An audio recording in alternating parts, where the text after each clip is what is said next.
kulanti wacan oo wanaagsan daawadayaal kusoo dhawaada channelkeena xigashada. daawadayaal waxaan maanta idin haynaa maxaa ka jira arooska Asad Xaajiyo iyo xiriirka miyuu la leeyahay Tina Fari. haddaba halkan ayaan idinku soo gudbin doonaa. haddaad nagu cusub tahay subscribe noo saar channelka adoo mahadsan, sidoo kale calaamada gambaleelka furo si aad u hesho muuqaalada iyo warbixinada aan halkan soo gelino, si aad u hesho muuqaaladeena cusub. mahadsanid. Asad Xaajiyo waa wiil reer Muqdisho ah, sidoo kale waa curyaan oo Ilaahay ayaa ugu talagalay.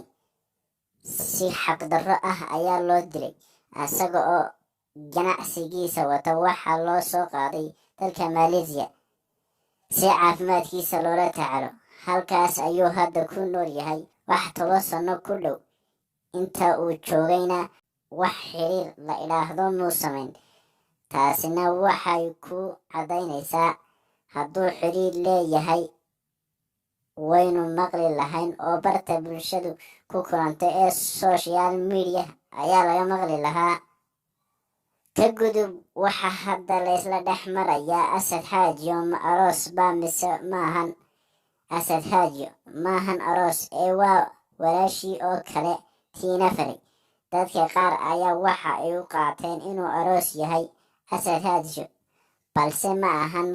alaab yar oo hadiyad ah oo ay u soo dhiibtay walaashii ayaa ay dadku moodeen in ay xiriir la leedahay. wax badan youtube-kiisa way ka soo muuqatay, isaguna youtube-keeda wuxuu ka soo muuqday. sidoo kale instagram-ka ayay kasoo wada muuqdeen midda kale. ha u qaadanin in ay isjecel yihiin, laakiin walaaltinimo ayay isku jecel yihiin oo isku caawinayaan. intaas ayaynu kusoo gabagabayn doonaa hadalkii Xasan Xaajiyo iyo Tina Fari. ee walaal macaan, subscribe hanaga ilaawin. intaynu hawada dib ugu kulmayno, nabadgelyo.